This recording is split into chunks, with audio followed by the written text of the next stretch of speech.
Garland is introduced probably around the same time that, say, Ultimecia was. But they've already done more to establish Garland than they did with Ultimecia. Yeah. We have just a hint as what his plan is. But I think we already have a greater... It's already more compelling. Mm-hmm.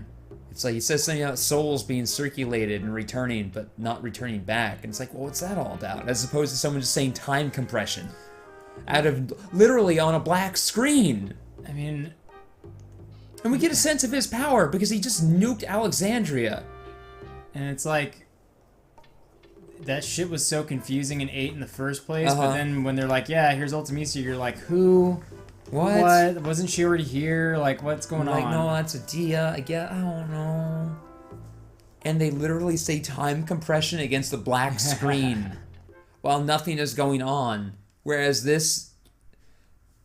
in this game, the villain gives you a hint as to his master plan after he nukes a major city. Mm-hmm. That's a dramatic moment, as opposed to a black screen just saying time compression. For fuck's sake. Egoist Armlet. That's a fun name. Egoist. I'm important! It absorbs or nullifies dark. It's handy when you fight Ozma. Where's Daggerf?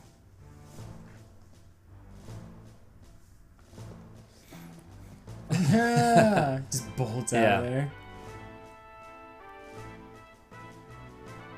Isn't there anything on his mind besides Goyles?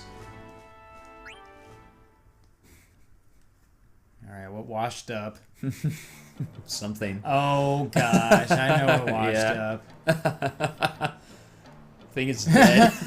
Should I poke it? No, it'll explode. Haven't you seen those videos? Those whales? Ugh. A city that blew up the whale, but all it did was blow up the top half and sent it flying everywhere. Oh, and it just bits of whale meat all over the town. Just like 20 to 50 pound chunks of whale meat destroying cars. I used to be a city dog. I've seen all kinds of things. It's dead.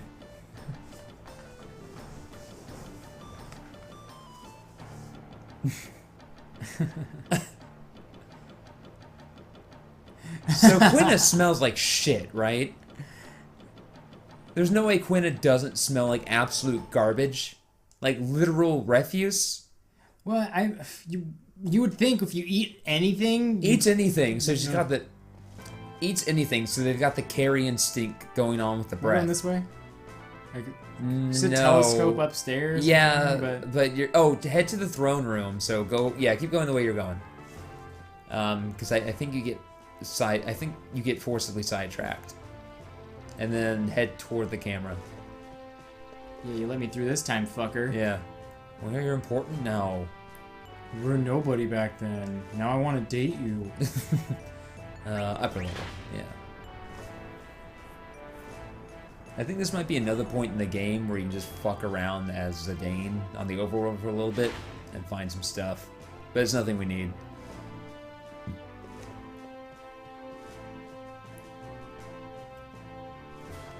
Now go in that bottom room for a moment. It's silly. You gotta go in the bottom room before they'll let you in the top room.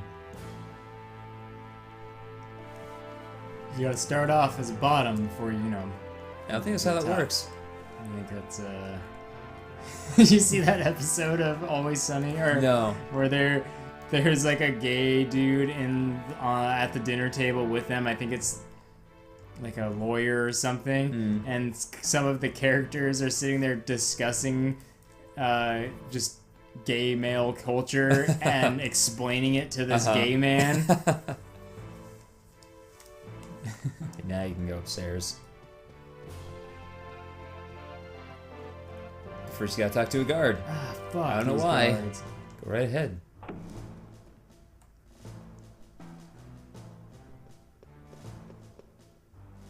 Like, for some reason, they could only make this bit trigger if you talk to a guard first. Like one of those fucked up bugs that they can't squash it, but they can work around it. Fucking Donkey Kong Country for the 64 just breaks unless you have that expansion pack inserted. Let's pack the... I wish I knew that the expansion pack came with Donkey Kong 64. I would have told my mom to just get me that game instead of needing to buy it separately. Yeah. Of course, I don't think it costs very much. Well, what was it? A whole like 64 megabytes of extra memory or something? Not or, even. like, Not even. I think it might be 4. what the fuck? Do you remember? I think it was on the Nintendo 64. There was like some ports on it. Like I think it was the 64. Oh, there were actually quite a few. Do you mean like external ports or video game ports? Like external ports, like or like, oh, what's this? And you open it up and it looks like something can be inserted, but I don't think anything ever came out. I think you're correct. Or at least I'm thinking of some console that you're like, what's this? And you open, like, you know how battery doors look? Yeah. And you open up something and then there's just like a port and you're like, what the fuck goes here? I'll have to take a look at my N64 later, because I'm curious.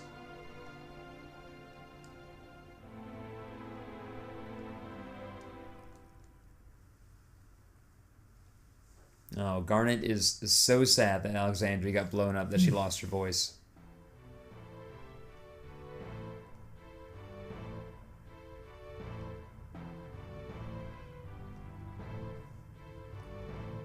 Yeah, you've never witnessed such tragedy. Have you ever seen a whole giant-ass city get blown up by some evil dude in an eyeball? Mm-hmm. Yeah, the N64 expansion pack was 4 megabytes of memory. Oh. I think my mouse has more than that. Things that you wouldn't even expect to have memory. Yeah, you're like, oh yeah, this thing, I can actually unplug it for like a couple hours, and when I plug it back in, it'll remember the settings. Like my fan. Yeah. I can unplug my fan and plug it back in. It's like, yeah, you had it set to 2 last time. Because I think by default the N64 had 2 megs, and so that just doubled it. Like they needed that extra bit to remember a few like ongoing background stuff, like the day system in Majora's Mask. One of the old black mages, they were talking like normal people. That means we can't trust any black mages. We gotta kill them all. Starting with this one. No, please. And they start tying him to that table. Yeah. Deep anger.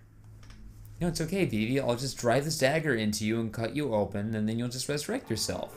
I don't trust your acting ability to sell the death, so I can do it for real. You what? You don't trust my... Yeah. I love that bit. Fucker. Yeah. That's what pissed him off. Not the betrayal. Yeah. That didn't fucking... He's acted in all this shit. He's acted in the greatest dramas in the entire multiverse. And this guy didn't trust him to sell a simple death?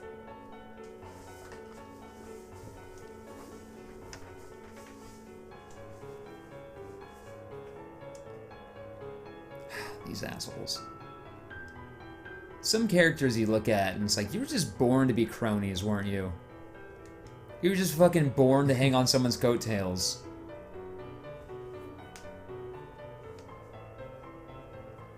I mean, they literally have balls dangling in front of their faces. Yeah. Always. That's a fair metaphor. Little Harry.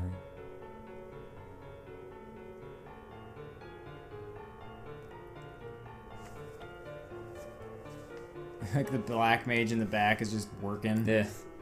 I got a job to do and I'm gonna do it. Why am I the only one moving anything on and off this ship? I've been there. I was there in Afghanistan inspecting trucks. Everyone else just standing around. Hey guys, we got 12 trucks left. If y'all would come inspect them, we'd be done in about 20 minutes, or I can just keep inspecting them for the next hour. Fine. That's fine. I was reading the Feminist Fight Club, and that's a type of guy they define is like they call him like the Josh or some name like that, and it's just this guy who can act like he's doing work and assumes a certain importance by just and doesn't do a goddamn thing. But if I'm here standing, it's like I'm doing something, or if I'm talking, it's or if I'm talking with someone else who's more important, then it looks like I'm working while someone else does the work. Fuck that person.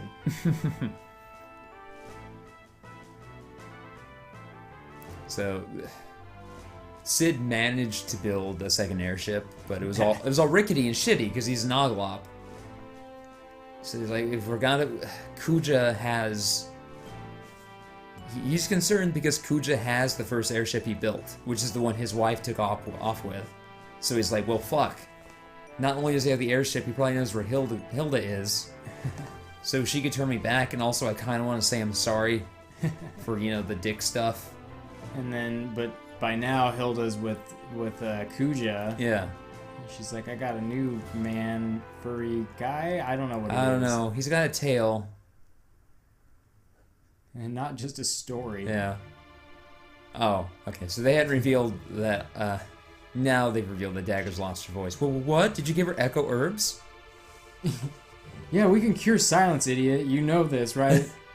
They're just throwing echo herbs in her face. No, guys, it's not like a magical impairment. Come on, Garnet, get better. Just eat some more herbs. Smoke them, maybe. I don't know. Smoke them. Like pot. Phoebe runs up and punches Dagger in the gut and expecting like an oof sound, Yeah. but she just is inaudible, but with her mouth gaping open. And and then he just shrugs at everyone like, I don't know. I don't know. I'm a fucking human. I don't know human emotion. Fuck it. My entire life is one constant period of existential dread. Fuck you, and fuck you. Oh, that feels good to yell at you all. All right, where are we going now? Back to where he woke up. Oh, yeah. Gotta take this fucking elevator. Fucking elevator. Fucking poor Vivi. Just terrified every moment of his mid-level. Terrified every moment of his life because he literally has no idea what his lifespan might be. Every other black mage has died after approximately a year, and he is 8. It's like, this could be any moment. Just like we talked about with Riggs. He could go any moment, or he could live for another 1,000 years. Yeah, you hear that, Riggs? Does that freak you out? Well, Riggs, you won't live for 1,000 years because you're a dog, but Vivi might because he's a prototype.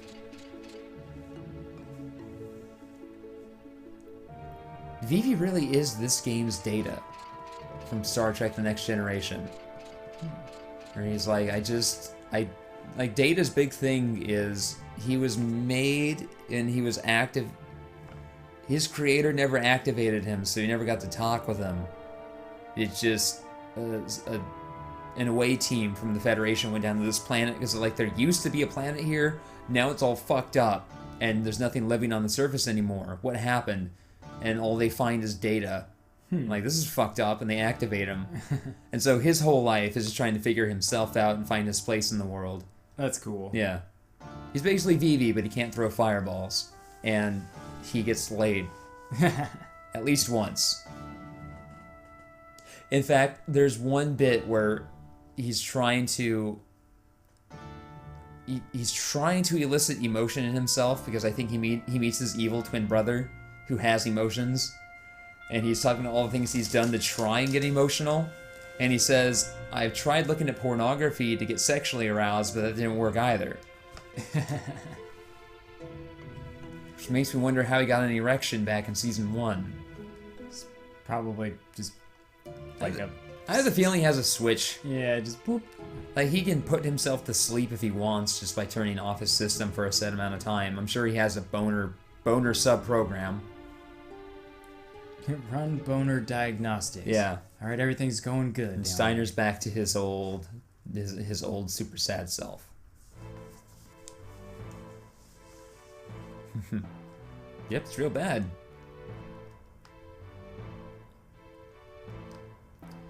Damn it.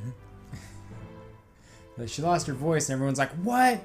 And then later on, Zidane's like, oh, you said voice? Oh, okay. What'd you think I said? Nothing. No, Zidane. He's like suddenly not as worried.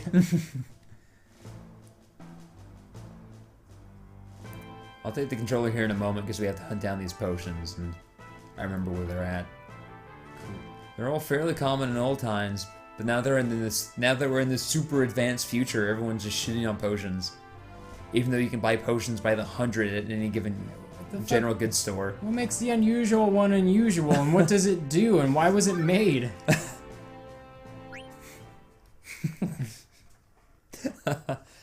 Like, you would think an answer to any one of those would solve the other two. So just address one particular facet of my questions, please. Like, this town got pretty bad when Atomos was fucking summoned to just suck a bunch of it up, but at least it didn't get nuked by a fish-shaped spaceship, and that's also hard to say. I like the idea that these, like, especially this city was just built up and up and Yeah, up. yeah, like, yeah. Generations of just piling on more stuff. Like, let's keep building up. There's more hill, come on, let's just keep building. Fuck it. Fuck it. No one touches my hammer but me. Yeah. Only I know how to swing it and grip it. And stroke it lovingly. I gotta go. Fairly. I'm gonna take a minute, guys. Sinnoh walks off. I gotta go commit a little sinna, if you know what I mean. Yeah, you're gonna jerk it with your fucking hammer.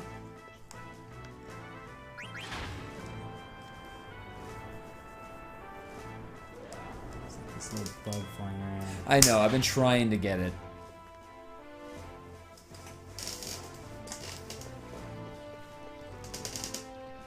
Gonna get the potions. Gonna make Sid whole again. I want to see if I can get any information on that Korean place. Oh, yeah. Because if it's not looking too good, then That's right. Good for you's open until 9. That's right. Theater district, there we go.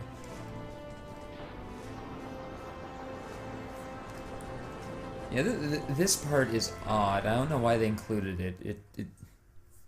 It doesn't...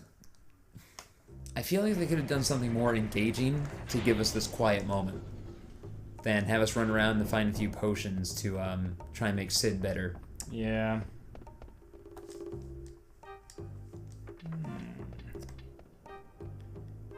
It's our rat buddies.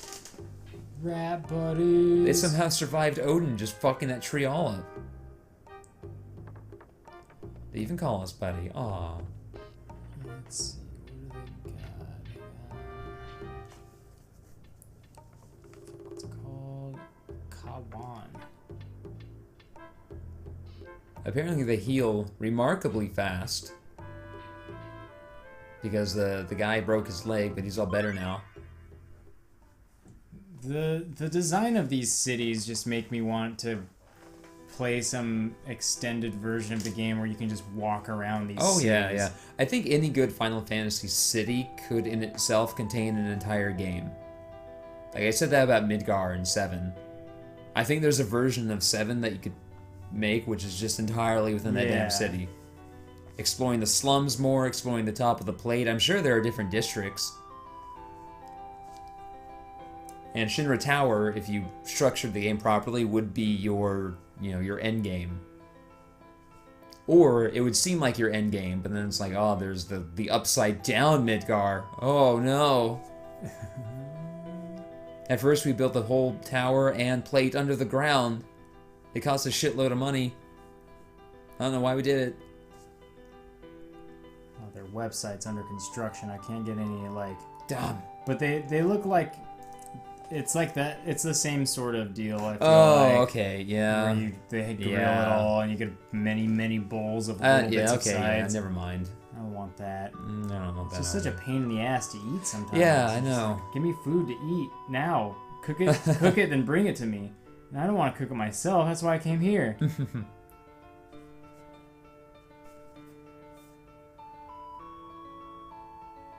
I wish Sir Vatley was with us.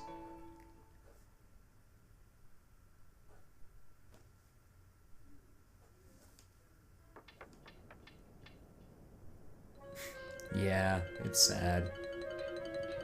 Riggs, quit being a grump. Also, either a lot of time has passed, or these things just live remarkably quick lifespans, because she was pregnant when we first met her. Oh, well, they're rats. I mean, I know, yeah. And now they have this whole brood. Let's crank them out. Like, is Freya actually 5 years old? And she's already an old woman? Shush, there's not even any sounds going on, Riggs. You don't need bark. It's cool. It's chill. Yeah, the other place looks similar too. Okay, yeah, we'll just... Good for you. Good for you. Good for you. Good for you. Today's episode of CDP Plays is brought to you by Good For You. Live Moss.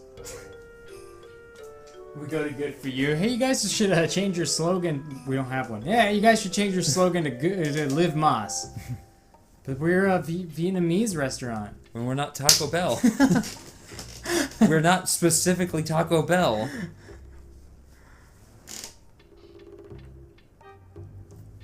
And these rats are going to take over. See, what happened was that enough of the city and its people got killed and damaged and everything, but the rats, you know, they are survivors. Yeah, exactly. And they can breed so quickly, it's just going to become a big city of rats. Yeah. I mean, there seems to be 6 that survived, including Sir Fratley, who's off doing something somewhere. Also, I think some of the sexy rat maidens survived, so there's like probably 8 left. That's all you need. That's enough. Rat City.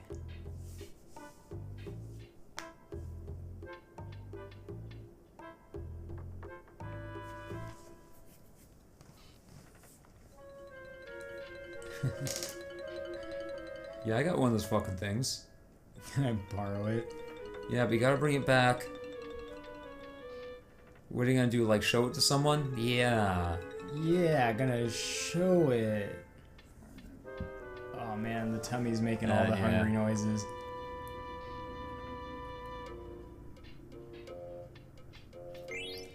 That is unusual. I'm gonna drink it to you! Runs away. No. I don't think they know Sid's a Nagalop. And so when he just says, I'm gonna turn our king back into a human, they're like, wait, what the fuck? What are you possibly talking about? Like, we have... Yeah, they're just like, we don't know what you're... Dude, we haven't been around. We're not a part of the main story. I think you forget. Lapis lazuli. So, self-proclaimed artist Michael. Yeah, talk to him so that this exclamation point will appear. There we go. Strange potion. And now... Is his butt showing? Probably. He's an artist. Yeah. He's just wearing a sweater, but nothing else. He's wearing one of those, those one tops that women wear. They call them shark bite. It's like they come down on the sides, but they're like, it's as if a shark took a bite out of the bottom I think so, of them. yeah. He's wearing one of those, but with nothing on his butt to cover it up. Mm-hmm. And then the shark bite, tunic is just really accentuating the buns. Yeah. Oh, speaking of buns, I watched Wet Hot American Summer 10 years later. Have you watched the whole thing? Yeah. I haven't finished it yet, but I've gotten like halfway through it. Yeah, I just sat through it. Doesn't it get so stupid really quick? Like I said, like the first episode's pretty dumb, but the second episode, and I think by the third episode, the fucking Mitch, or that's the name of the can of vegetables, right? Mitch? Yeah. Mitch is just talking to the waitress, and he's like, I'll have the Denver omelet and a side of your buns. And then they're just fucking in the walk-in. But then the driver says something like about how that was a hot piece of ass, and he's like, that's no way to talk about a lady. I'll get out here. Like, but that's where he needed to get out, like just by chance. It's like, friendship over, you're not respectful. Yeah. And he's talking to... the guy who fucks the fridge. Yeah. I forget most of their names for some reason, but I just remember what they do. The guy who fucks the fridge, and they have their fight, and they're talking afterwards. He's like, you just fucked and sucked your way through every waitress up and down the East Coast. The show just doesn't care. No, it doesn't. And not at all. It's so, like, the fact that he's still David Wayne is still making these movies where he's just pointing out all the dumb, stupid tropes in every other movie. It's like, he's not doing anything new by pointing out the shit, in like the romance, the rom-com and the teen summer camp. Well, with the rom-com, he's doing something new in that he's pointing out the different aspects of these different genres. Yeah, that's true. So what he should do is do a horror movie next, I think. Because he doesn't make parodies. Or at least he doesn't make straight up parodies. No. He makes actual deconstructionist films. And so if he made a horror movie, it wouldn't just be a scary movie where it's like, oh, remember this bit in that movie, right? We're just doing it, but we're being funny. But a guy is farting.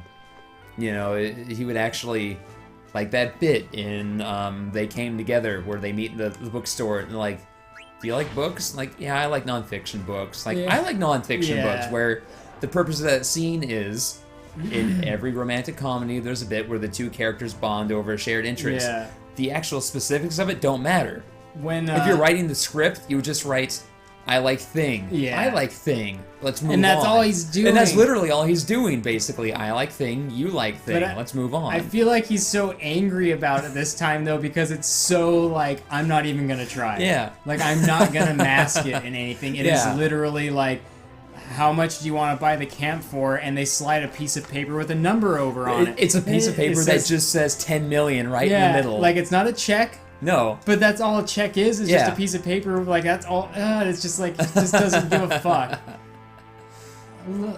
Let's talk about your storyline now. Yeah. Like, just shit like that. It's like, he just really didn't give a fuck. Alright, so we got our potions. Now we're going to pour them down this ogle up throat and see what happens. Just kills them.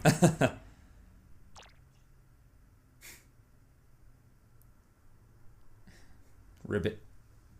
Ribbit?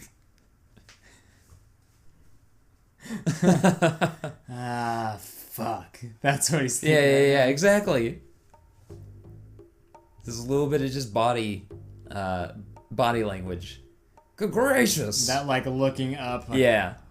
Like, how do I break this news? Fuck. Hey, man, we can cure Toad. We've done it, right? Yeah, I've got some Maiden's Kisses in my pocket right now. Let's just get Dagger out here. Oh, wait, that night in the Black Mage Village. Maybe Vivi? Does it work if it's a man? Oh.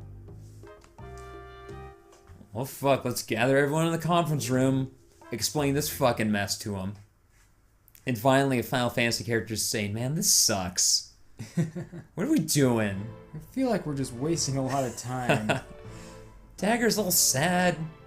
I'm helping this licentious king turn back into a man. Can't do that, right?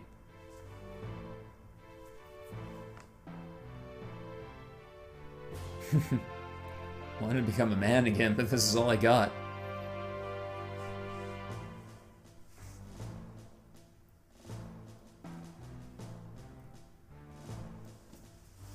At least he has little hands now. Yeah, he's got these little frog hands. Those are fun. He could, like, I don't know. He can slap. And he could eat things with his tongue. That's always cool. He could, like, get a job in a Budweiser commercial or something. Yeah. It's 15, 17 years ago. I don't even know what Budweiser commercials are these days. Can you even advertise beer? I don't know. It's probably... I don't think you can advertise on billboards, right? Like anything car associated, you can't have alcohol adjacent to. No, I have seen some beer billboards. Huh. Just not around here. When we got back from camping, I definitely saw some Coors Light billboards. Vivi wants us to go to the Black Mage Village and be like, what the fuck, guys? What the fuck? You're working with Kuja? What the fuck, guys? See, I'm wondering because Budweiser is like the gross, like, well, not gross just in terms of my opinion on it, but Budweiser's like the gnarly full calorie one, right? Yeah. And Bud Light's the one they always try to advertise to people, and it's like Budweiser's just the legacy beer they keep around because there's some fucking gnarly ass old dudes that still slam that shit down. I imagine Bud Light is probably more or less still sold the same way, where it's like, here's an attractive woman. Oh yeah, almost certainly. Drink this beer now. Yeah, no free lunch. Who could this reference?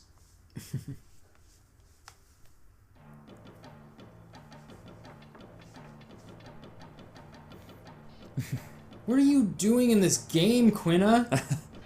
Quinna is literally wandering around, just looking for food, but always broke. Like, we haven't had her in the party in forever. In quite a while. What are you doing here?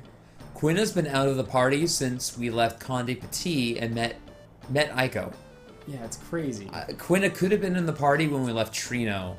I'm not certain how it plays out because I've always had it go one way, but if you have Vivi go to his old home, he'll end up in the party. If you have him stay in the city, for some reason, Quina will end up in the party. The only other thing that affects is by having him stay in the city, not only does Quina end up in the party, but he talks to some kids who mentioned that some card expert who uses Name and Way cards is going to be in the tournament, and that makes the second person you fight be someone who uses exclusively Name and Way cards. Which apparently there are only two ways to get Name and Way cards. One's from a treasure, one's from playing against that person. But now I gotta go get fucking Quina real quick. Fucking Quina. I wonder what they imagined her to sound like. I've always had it to be kind of high-pitched. A bit high-pitched, androgynous. Oh, you know what? Actually, in my head, it's almost exactly Jar Jar Binks. You know what? I think Jar Jar Binks a little bit too. Yeah, just a bit more high-pitched and less masculine. I also, either that or like you said, like a high-pitched kind of androgynous, but with like an echo to it. Like it's coming in from deep within her. I can see that, yeah. A little bit of reverb. Like, if nothing else, at least the rhythms of a Jar Jar Binks is what I have in my mind. The pitch and the reverb and all of that, the masculinity, femininity of it, that's anywhere over here. But that fucked up, just dumbass, I don't even know how to describe it, just the rhythms of Jar Jar Binks. Just like this character is supposed to be for kids, so have them talk like a fucking idiot. Me eat. Yeah, and that's how Quina talks sometimes. Me You have food? You have tasty food? Me need much food learning. Yeah, and Quina's got that back fat. She's got that Like- back fat. Like your body hits that size where it just doesn't know where to store stuff anymore. So it just starts like trying to cram it in where it was already storing it. Yeah, it's just like storing the energy deposits wherever there's available space. This person's very scary. I need help. Do you know him? Her? It? This thing? Yes, sort of. I mean, we travel together and have adventures, but I would never say that I know Quina. I don't think anyone can know Quina. What? I don't think Quina knows itself. Quina, do you know you? I hunger. See what I mean? That's not even a word. Come on, Quina. She say I try one, so I try one. I do nothing wrong. Granted, I gotta give this one to Quina because Grandma Pickle did say try one, which does imply, hey, have one as a sample. Try it to see if you would like to purchase. How much does he owe you? We have like 100,000. I wish Zidane just had to think about it. Look at his bulging gill purse. I wish he haggled her down to like 80. Just get that thing out of my sight. Ah, but now it's in my sight. I follow you forever. Please don't. This game. This fucking game. Like, Zidane just seems really, like, tired of all this shit by now. We're about to catch up with my second preparation save, which is the perfect time to cut. Just gotta get down to that boat. Hey everyone, remember 2008? When I'm on a Boat was popular? Yeah. It was a good song. But now we live in the darkest timeline, and I feel like where I'm on a boat led us directly down that timeline. That was when memes started to become a thing. I mean, memes have always been around, but the modern concept of memes as being something that lives for about 2.5 weeks, and then we all completely forget about. Yeah. The Damn Daniels and the Despocitos, and the Cash Me Outside girl. Ethel was like, the Cash Me Outside girl was offered a TV show. Just getting like, yeah, that's probably not going to be anything. She's like, she's offered $75,000. Like, that's fucking nothing. Yeah, I mean, they probably, I mean, that... That's a fair chunk of change, don't get me wrong, but some of those fucking meme people make millions of dollars off Yeah. that. So 75 grand for something that is not going to materialize is I mean, the SAG. I remember the reading that the SAG minimum for being in a film is 50 grand. yeah. Come on, get to the boat. The boat. I want to get Quina out of my party already. Look at it. Me love you. No. Me and you best friends. No. I live with you now. No. Well, I guess it wouldn't be that much different from living with Bob. In Quina, terms of the food situation. Quina, your roommate now. Quina need toothbrush. I just use yours. Quina borrow toothbrush. Not for teeth, you see.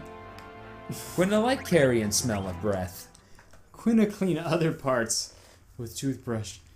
Like, I imagine Quina's breath smelling the way people describe ghouls' breaths as smelling in horror novels. Just cannibals. I imagine it smelling a little bit like how a compost bin smells. Yeah.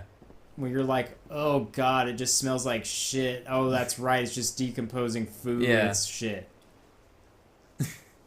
I opened up my little compost bin. After, I don't know what I had in there, but it just straight up smelled like some kind of shit. I was like, this needs to go. I need to wash this bin. I don't know what mixture of foods I put in there, but it came out just like poop. Mm-hmm. Oh no, Sid's in danger. Uh-oh. Yeah. Tasty frog. For frog? Everyone's talking about the adventure they're gonna go on, and Quina is just frog? He's talking. Has to think about it. Maybe I eat it? Why is she part of the party? Why is she here?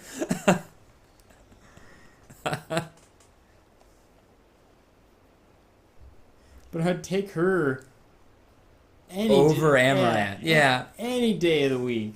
Over old Mr. Redvine helmet.